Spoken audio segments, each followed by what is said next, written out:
Good morning to all of you in this business study class. Yesterday, our chapter 9, financial management was in progress. Chapter 9, financial management. This chapter was in progress. हम इसमें आगे जो next point हमारे पास में आ रहा है वो आपके पास में आ रहा है कैपिटल स्ट्रक्चर। कैपिटल स्ट्रक्चर का मतलब क्या है?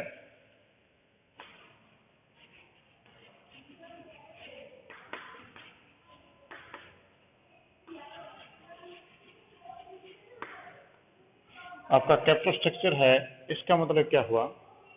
कैपिटल स्ट्रक्चर का मतलब है STRU। ठीक, हाँ जी। तो कैपिटल स्ट्रक्चर का मतलब क्या है? और स्ट्रक्चर का मतलब आप समझ रहे होंगे कि आप अगर कोई बिल्डिंग देखेंगे तो हम कहेंगे कि इस बिल्डिंग का स्ट्रक्चर ऐसा है। आप किसी के बॉडी को देख रहे हैं, इसका बॉडी स्ट्रक्चर ऐसा है। तो उसी प्रकार से कैपिटल स्ट्रक्चर यानी कैपिटल का पूंजी का ढांचा वो किस प्रकार का होगा, तो हम उसके बारे में बात करते हैं। तो आपके जो बिजनेस हैं उसमें जो कैपिटल है वो आपकी दो चीज़ों से होती है। एक तो होती है बोरोड फंड, एक होता है ओन फंड। बोरोड फंड को बोलते हैं डेट और ओन फंड को बोलते हैं इक्विटी। तो आपका कैपिटल स्ट्रक्चर जो है वो हम कह सकते हैं कि डेट अपॉन इक्विटी कह सकते हैं उसको, एंड डेट्स अपॉन में equity, it is called as capital structure. अब ये क्या चीज दिखा रहा है कि डेट अपॉन इक्विटी क्या चीज दिखा रहा है? डेट का मतलब है आपके लोन यानी बोरोड फंड, और इक्विटी का मतलब शेयर होल्डर फंड यानी मालिकों का जो पैसा है उसको हम बोलते हैं ओन फंड। तो हम यहाँ पर जो देखते हैं कि कोई भी बिजनेस से आपका अगर चलता है तो उस बिजनेस में दोनों प्रकार की चीजें इंक्लूड होती है, क्योंकि एवरी पर्सन है और every businessman can not run the business only on his own capital and nobody can run the business on only the borrowed capital। तो इसलिए दोनों का मिक्सिंग तो होगा ही होगा, और दोनों का मिक्सिंग होगा तो ये जो है दोनों के दोनों जरूरी हैं कि आपके डेट भी हों और इक्विटी भी हों। अब ये डेट भी हों और इक्विटी भी हों तो डेट कितने हों, इक्विटी कितने हों, अब हमें ये भी देखना है।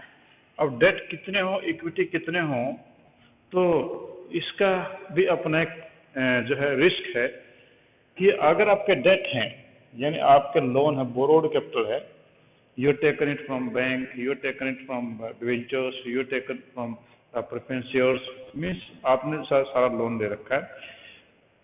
तो there are some limitation of the borrowed fund. कौन सी लिमिटेशंस हैं? If the company pay the more interest then the earning then certainly company will go in the winding up position. Secondly ये भी है कि आपका जो डेट्स हैं इनके ऊपर एक फिक्स चार्ज आपका होता है, means you have to pay the interest on these loans, देर में प्रॉफिट और देर में भी लॉस, उसका कोई फंडा नहीं है। आपका चाहे प्रॉफिट हो चाहे आपका लॉस हो, आपको उस पेमेंट करनी ही पड़ेगी। And if you are not in position to repay the loan, in that case these borrowed capital holders can move to the court and court can pass any type of the order। Court जो कोई भी order दे सकती है, that may be a result of winding up of the company or that may be any type of the penalty। it means these are risky in that case when the ROI return on investment is low and the rate of interest is high in the market। तो वहाँ पर तो जो है ये date जो risky हो सकते हैं, और अगर आपके लिए बेनिफिशियल भी हो सकते हैं कि if the ROI is higher and rate of interest is low, कि आपकी जो अर्निंग कैपेसिटी जो है ROI जो वो आपका 20% है और आप डेट्स के ऊपर लोन के ऊपर जो है इंटरेस्ट पे करें ओनली 5%, इसका 15% आप लोगों को मिल रहा है। ठीक है, तो यहाँ पर आपके डेट का जो है फायदा भी और नुकसान भी है, और इसी प्रकार से इक्विटी का भी है। इक्विटी में भी कि आपके जो इक्विटी का आपका जो है share holder fund, share holder fund mean owners equity. Owners equity का तो ये हुआ कि अगर मान लो कि बिजनेस में अर्निंग कैपेसिटी कम है तो इक्विटी शेयर होल्डर को डिविडेंड पे करने की कोई जरूरत नहीं है, यानी बिजनेस के ऊपर कोई फिक्स चार्ज नहीं है। दूसरा ये भी है कि अगर आपने ज़्यादा इक्विटी इश्यू कर दिया तो लॉस ये होगा कि आपका ईपीएस अर्निंग पर शेयर कम रहेगा, क्योंकि आपका रेट जो आरओआई है वो कितना बढ़ जाए तो भी आपका पर शेयर इक्विटी का आपका जो है वो प्रॉफिट कम रहेगा। अगर आपका डेट्स ले लेते तो वहाँ पर इंटरेस्ट कम पे करते और आरओआई ज़्यादा होता, ईपीएस अर्निंग पर शेयर ज़्यादा बन जाता। तो यानी कहने का ये हुआ कि आपका कैपिटल स्ट्रक्चर में आपके डेट और इक्विटी में दोनों के कुछ फायदे और कुछ नुकसान हैं। तो ये आपका कहलाता है कैपिटल स्ट्रक्चर के डेट और इक्विटी का प्रोपोर्शनेट डिसाइड करना, यही आपका कैपिटल स्ट्रक्चर कहलाता है। एक वर्ड और है, वो आपको फाइनेंशियल लेवरेज कहें या ट्रेडिंग ऑन इक्विटी कहें। ट्रेडिंग ऑन इक्विटी में बोलते हैं इसको, ट्रेडिंग ऑन इक्विटी, इक्विटी या फाइनेंशियल लेवरेज भी बोल सकते हैं इसको, ठीक है। तो ट्रेडिंग ऑन इक्विटी या फाइनेंशियल लेवरेज आपका क्या है, तो आपका जो फाइनेंशियल लेवरेज है या आपका जो है डेट इक्विटी है, उसका भी यही होता है डी अपॉन ई, यानी डेट अपॉन इक्विटी, ठीक है। फार्मूला सेम ही है, रिप्रेजेंटेशन सेम ही है, पर इसका मीनिंग जो डीपली थोड़ा मैं आपको बता दूं वो क्या है।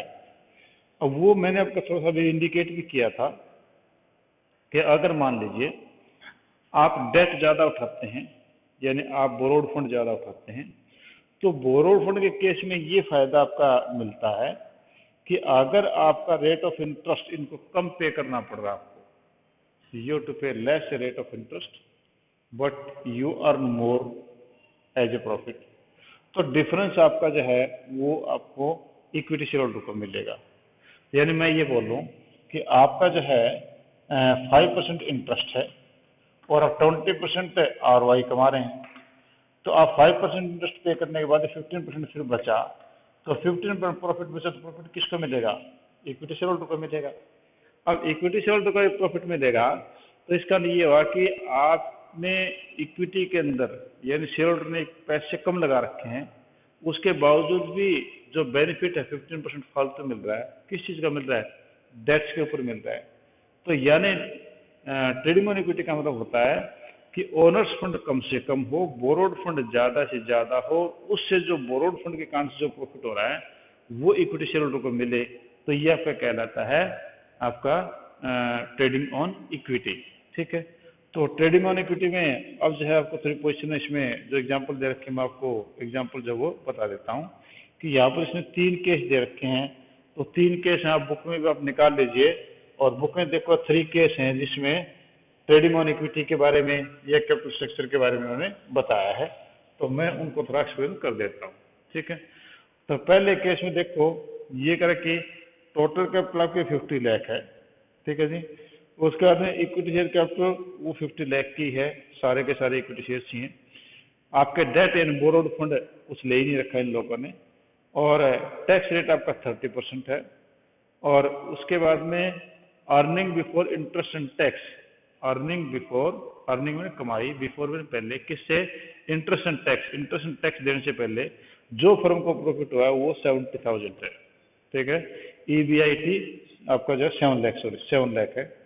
पहली पोजीशन तो ये, यहाँ पर कोई भी डेट नहीं, कोई भी लोन नहीं, कोई बोरोड कैपिटल नहीं है। दूसरे केस में है कि टोटल कैपिटल तो वही 50 लाख है, इसमें 40 लाख तो आपकी इक्विटी है, 40 लाख तो आपका इक्विटी है और 10 लाख आपका लोन है, और आपका जो है टैक्स रेट वही 30% सेम ही है।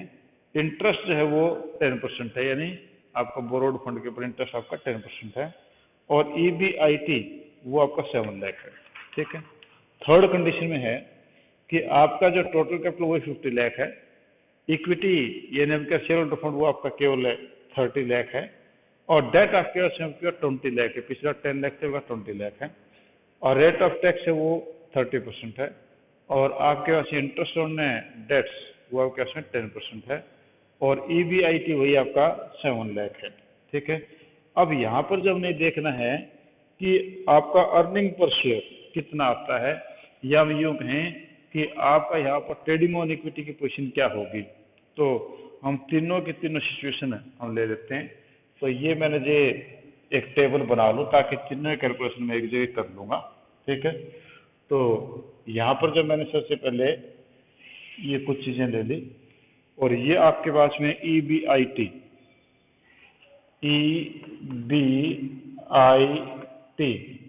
Earning before interest and tax, और वो सिचुएशन फर्स्ट है इसमें EBIT, क्योंकि सभी सिचुएशन में EBIT है वही से हम देखिए।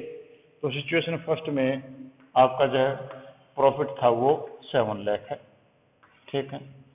सिचुएशन सेकंड है, इसमें भी आपका वही प्रॉफिट 7 लाख है,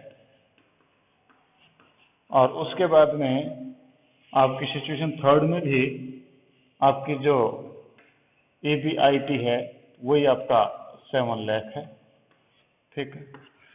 अब ये तो तीनों का प्रॉफिट हमने देख लिए। अब उसके बाद करें कि EBIT के बाद में आपका यहाँ पर जो टैक्स है वो मैं सॉरी इससे पहले जो है इंटरेस्ट है वो मैं घटा ले, क्योंकि अभी EBIT तो इंटरेस्ट घटा ले, तो इंटरेस्ट घटा ले तो आपके पास हो गया लेस इंटरेस्ट यानी लोन पे।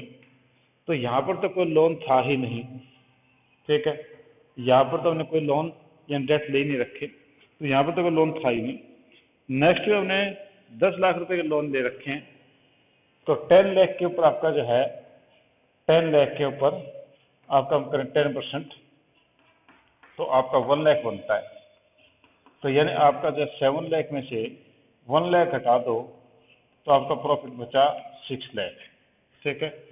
और यहाँ पर आपका प्रॉफिट बच रहा है 7 लाख की, ठीक है। अगले में आपके पास में 20 लाख के थे, ठीक है। तो 20 लाख के जैसे 2 लाख रुपीज आपका हो गया जी, इंटरेस्ट हो गया। इंटरेस्ट हो गया तो आपके पास में बचा ये 5 लाख। तो ये आपके पास में बचा EBIT था, आई से घट गया तो EBT बच गया ये। तो ये आपके पास में बच गया EBT।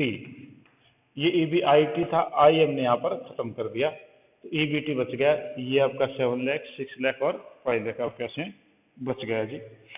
अब इसके बाद में जो है टैक्स की बात करें, तो टैक्स की बात करें क्योंकि इसमें EBIT था, आई हमने खत्म कर दिया, अब T और खत्म करते हैं। तो हम ले लें लेस टैक्स। टैक्स आपका 30% था प्रॉफिट के ऊपर, तो यहाँ पर आपका टैक्स लेस हो गया जी, इसका 30% 2,10,000। इसका हो गया जी 30% 1,80,000। इसके ऊपर टैक्स आपका आ गया जी 1,50,000, ठीक है। अब इसमें हम देखें हमारे पास में EAT वो कितना बचा, क्योंकि EBT था, B भी खत्म हो गया, अब क्या ना सॉरी I भी खत्म हो गया, T भी खत्म हो गया। हम इसको बोलेंगे EAT earning after interest and tax या आफ्टर टैक्स। तो वो आपके पास कितनी बच गई, वो आपके पास बचती है जी 4,90,000।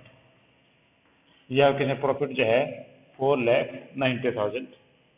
यहाँ पर आपका जो प्रॉफिट बचा 6 लाख में घटा लो, यह आपके बचा 4,20,000। यह आपके प्रॉफिट बचा 4,20,000। और यहाँ पर आपके पास में जो बचा प्रॉफिट है वो बचा 3,50,000। यह कैसे बचा। अब ये देखा जाए तो यूँ लग रहा है कि सबसे ज़्यादा अर्निंग तो यहाँ होनी चाहिए, क्योंकि 490 है, यहाँ पर 420, यहाँ 350 है।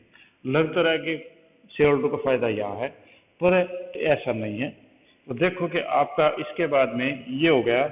अब आपके पास में EPS अर्निंग पर शेयर जो कितना बना, EPS यानी हर शेयर होल्डर को के क्या मिलेगा, EPS अर्निंग पर शेयर वो क्या मिलेगा। अर्निंग पर शेयर आपके पास शेयर आपके पास थे 50 लाख की कैपिटल थी, 5 लाख शेयर थे, ठीक है, यानी 5 लाख शेयर थे। तो 490 को आप 5 लाख शेयर से डिवाइड कर दो, तो आपके पास कितना बचा, आपके पास ये EAT बचा, आपका जो EPS बचा 0.98 या 98 पैसा बना।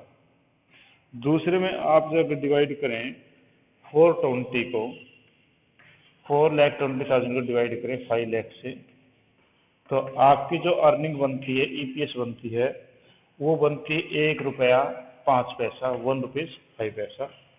थर्ड में देखें, क्योंकि यहाँ पर सॉरी यहाँ पर 40 नहीं था, यहाँ 40,000 था, आपके 40,000 शेयर्स इश्यू किए थे, 4 लाख के आपके शेयर्स थे, ठीक है। अगले में जो है 350 है, यानी 3,50,000 आपके ऐसे रुपये प्रॉफिट था। और आपके पास में यहाँ पर जो शेयर थे इश्यू किए थे, वो हमने किए थे 3 लाख शेयर्स इश्यू किए थे 30 लाख के। तो ये आप कैसे बनता है, वो बनेगा 1 रुपीज़ 16 पैसा, 1 रुपीज़ 16 पैसा। अब यहाँ पर तीनों सिचुएशन से देखो, एग्जाम्पल कोई भी ले सकते, कोई दिक्कत नहीं। आप यहाँ तीनों सिचुएशन देखो, यहाँ पर जो है आपका जो था इसके अंदर D/E, डेट अपॉन इक्विटी, पहले में कोई डेट नहीं था, तो आपका ईपीएस 98 पैसा आया, यानी पर शेयर के हिसाब से इनकम जो है वो 98 पैसा है। अगले में जो है आप देखो कि यहाँ पर लोन जो है, डेट जो है वो 10 लाख के थे, 40 लाख के आपके इक्विटी थी, तो यहाँ पर जो है आपका प्रॉफिट हुआ 1 रुपीज़ 5 पैसा पर शेयर, यह 98 के बजाय यहाँ पर ज़्यादा हो गया, 7 पैसा यहाँ फालतू मिल रहा है। अगले केस में यहाँ पर जो है आपका 350 बचा था, क्योंकि लोन आपने 20 लाख ले लिया था, 350 प्रॉफिट बचा था, तो 30 लाख का आपके इक्विटी शेयर्स थे 3 लाख, तो ईपीएस आपके पास से बचा जी 1 रुपीज़ 16 पैसा, यानी कहने का ये 98 पैसा, वो 1.16 पैसा। पर यहाँ पर ये है कि जो अर्निंग थी, आरओआई है, रिटर्न ऑन इन्वेस्टमेंट, वो हायर है, तो हमें जो ट्रेडिंग ऑन इक्विटीज का फायदा मिला। ट्रेडिंग ऑन इक्विटी का फायदा मतलब हमने डेट ज्यादा ले रखे थे तो वह ज्यादा फायदा, कम लिए कम फायदा, बिल्कुल नहीं है तो बिल्कुल फायदा नहीं हुआ। तो सिचुएशन ये कहता है कि इफ दी आरओआई, यानी आपके कंपनी के प्रॉफिट अर्निंग कैपेसिटी वो ज्यादा है, तो आप लोन लीजिए, अच्छा आपको फायदा होगा। और अगर आपकी अर्निंग कैपेसिटी कम है, अगर आपकी रिवर्स है, तो फिर दिक्कतें हो जाएगी, ठीक है। तो ये आपका था जी कि आपका मुझसे कहें कि ट्रेडिंग ऑन इक्विटी का मैटर। अब इसका एक रिवर्स हम देखते हैं। रिवर्स देखो दूसरी सिचुएशन में कि जहाँ पर अर्निंग कैपेसिटी जो है वो कम है, तो उस हालत में क्या होगा। तो सिचुएशन 1 है आपके नेक्स्ट एग्जांपल में 393 पे कि टोटल कैपिटल वो 50 लाख की थी, इक्विटी आपके जो है 5 लाख शेयर सेम ही है, डेट वही नील है, टैक्स रेट 30% है, इंटरेस्ट रेट अब की बार आपका 10% ही है पहले की तरह से, और यहाँ पर जो earning before interest and tax वो 3 लाख है। अब क्या प्रॉफिट आपका केवल 3 लाख दे रखा है, पिछले बार 7 लाख दे रखे थे, प्रॉफिट कम है। सेकंड सिचुएशन में वो 10 लाख के डेट ले रखे हैं और वही अर्निंग कैपेसिटी आपकी वो 3 लाख की दे रखी इसने, ठीक है। 6% आरओआई है, तो यहाँ पर आरओआई 6% दे रहा है, रिटर्न ऑन इन्वेस्टमेंट 6% है, तो और जबकि आपका रेट ऑफ इंटरेस्ट है वो 10% है, तो नेचुरली 4% का लॉस हो रहा है। थर्ड कंडीशन में आपके वही 50 लाख है और 30 लाख के अपने इक्विटी इश्यू कर रखे, 20 लाख के डेट्स ले रखे हैं, 30% rate of tax, interest rate 10% है, और अर्निंग ईबीआई पे जो वो 3 लाख है, और आरओआई आपका 6% वही बन रहा है। तो तीनों सिचुएशन में अगर हम यहीं की यहीं देखें इन्हीं तीनों सिचुएशन को, तो फिर हमारा कैसे बनेगा, तो वो हम देख लेते हैं इसे, ठीक है। तो हमारा यहाँ पर जो अब क्या आरओआई में चेंज आया है कि आपका जो है जो प्रॉफिट आपका वहाँ इसमें तो 7 लाख था क्वेश्चन में, पर अब की बार जो क्वेश्चन में आपका 7 लाख की बजाय आपका दे रखा 3 लाख, ठीक है, क्योंकि अब क्या आपकी रिवर्स पोजिशन दिखा रहा है। तो वो देखो आपके सबसे पहले हम करें ईबीआईटी वो 3 लाख है, ठीक है जी। सेकंड कंडीशन में ईबीआईटी आपका 3 लाख है, और थर्ड कंडीशन में आपका ईबीआईटी 3 लाख है, ठीक है। अब उसके बाद लेस इंटरेस्ट, यहाँ पर तो हमने कोई लोन ले ही नहीं रखा, कोई इंटरेस्ट नहीं है। यहाँ पर हमने 10 लाख का लोन ले रखा था, 1 लाख इंटरेस्ट हो गया, और यहाँ पर आपका 2 लाख इंटरेस्ट हो गया क्योंकि आपने 20 लाख का लोन ले रखा था। ठीक है, तो आपके पास में ईबीटी कितना हो गया, इंटरेस्ट बिफोर टैक्स कितना हो गया, तो ये तो 3 लाख का 3 लाख ही रहेगा। ठीक है, ईबीटी 3 लाख का 3 लाख रहेगा, और यहाँ पर आपका ईबीटी 2 लाख हो गया जी। यहाँ पर आपका ईबीटी जो है वो 1 लाख हो गया। अब इसमें से आप कर लो जी लेस टैक्स 30%, 30% टैक्स लेस करें तो आपका ये 30% पे ये 90,000 हो गया जी। यहाँ पर है आपका 60,000 हो गया जी। यहाँ पर आपका 30,000 हो गया जी। ठीक है, ईएटी अर्निंग आफ्टर टैक्स कितना बना, अर्निंग आफ्टर टैक्स आपका जो बना ये बना 2,10,000, यह कैसे बना 1,40,000, यहाँ पर आपका बना 70,000। ठीक है जी। अब आपने निकालना ईपीएस, ईपीएस में देखें तो आपका ईपीएस कितना बनेगा, तो अर्निंग पर शेयर आपका यहाँ पर 2 लाख है, 10,000 आपकी अर्निंग है, और आपके 5 लाख शेयर्स हैं। ठीक है, क्योंकि आपके 5 लाख है, 50,000 शेयर्स थे, 5 लाख रुपीज़ के थे, तो आपके पास ये कितनी बनती है, तो 5 लाख के ऊपर आपके पास जो बना वो बना जी 42 पैसा। ये अब कैसे बनता 42 पैसा, पिछले बार 98 बना था क्योंकि 7 लाख था। ठीक है, अगली बार है, अब इसमें 140 पे 4 लाख है, 140 अपॉन 4 लाख। ठीक है, तो यहाँ पर आपके पास में जो ईपीएस आ रहा है, कुछ लोन ले रखा है, ईपीएस आपके पास में आ गया 35 पैसा, 35 पैसा ईपीएस है। अगले में आपके पास में 70,000 है, लोन आपने ले रखा था, और बाकी जो बचा था वो आपके पास में बचा था जी 30 लाख, यानी 3 लाख शेयर्स, और 3 लाख को हम करें तो ये आपके पास अर्निंग शेयर पर शेयर बनता है 23 पैसा, 23 पैसा। तो देखो यहाँ पर सिचुएशन रिवर्स हो गई थी, तो यहाँ पर ट्रेडिंग ऑन इक्विटी करना खतरनाक है, क्योंकि आपकी अर्निंग कैपेसिटी तो बता रहा 6% है, और रेट ऑफ इंटरेस्ट आपका यहाँ पर 10% आप पे कर रहे थे, तो 10% पे कर रहे, 6% कमा रहे थे, 4% फ्री माइनस मिल जा रहा है। तो यहाँ पर आपने लोन नहीं लिया तो आप 42 पैसा पर शेयर अर्न कर रहे हैं।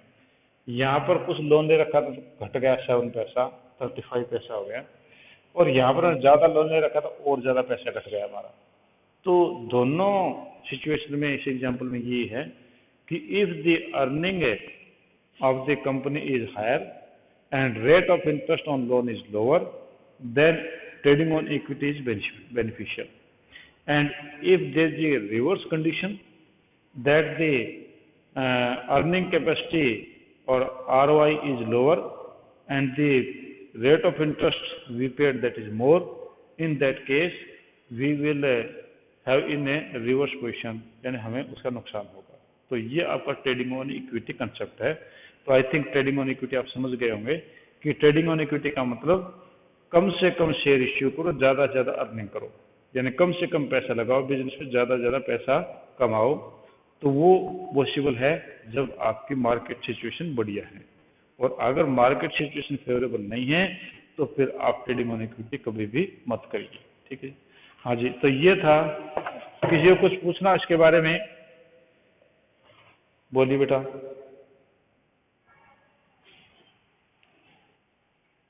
बोल लो बेटी, क्या क्या पूछना है।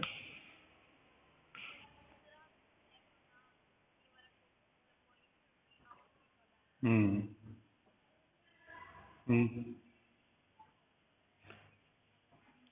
हाँ हम्म हम्म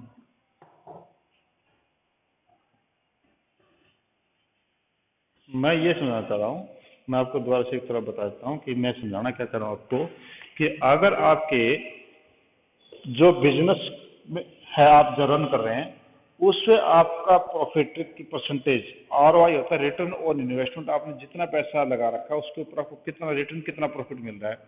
अगर बाजार में तेजी है, हर चीज आपका जो प्रोडक्ट है वो हाई रेट पे बिक रहा है, ऊंचे रेट पे बिक रहा है, और आप कमा रहे हैं मान लो 20%, 20% प्रॉफिट कमा रहे हैं, ठीक है, और आपने बाजार से ब्याज पे पैसा उठा रखा है, उस पर आपको पे करना पड़ा 10%, ठीक है। तो आपने 10% ब्याज से पैसा उठाया और उससे 20% कमाया, तो 10% आपको फायदा हो गया, ठीक है। फायदा तो यहाँ पर ROI है वो ज्यादा है, किससे? इस इंटरेस्ट से, ठीक है। अगर ROI अगर ग्रेटर है, किससे? आपका जो इंटरेस्ट रेट है उससे, ठीक है। तो आपका ट्रेडिंग ऑन इक्विटी अच्छा रहेगा।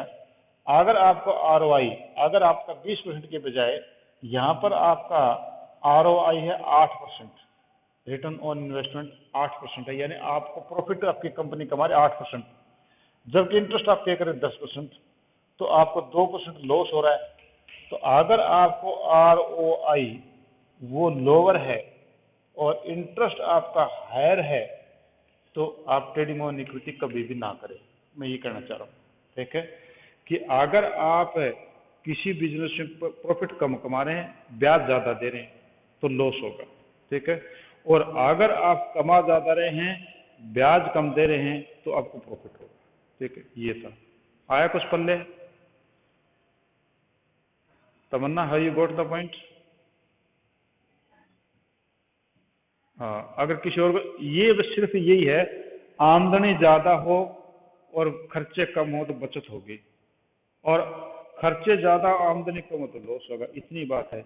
अगर बिजनेस की आमदनी, बोलो,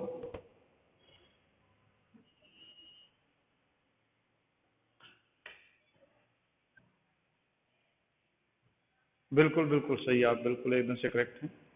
और ये फॉर्मूला आगे भी आएगा, आगे हम और भी करें। और फिर अकाउंट्स की बुक है जो 3rd बुक है, उसमें सारे फार्मूले हैं ये, फिर अच्छे तरीके से आपको समझ में आ जाएगा। हाँ जी, एनी अदर क्वेश्चन प्लीज? हाँ जी, और कोई क्वेश्चन पूछिए, अगर नहीं तो चलो हम, अभी क्लास का टाइम हो गया नेक्स्ट का आपका। थैंक यू, अगली क्लास में मिलते हैं।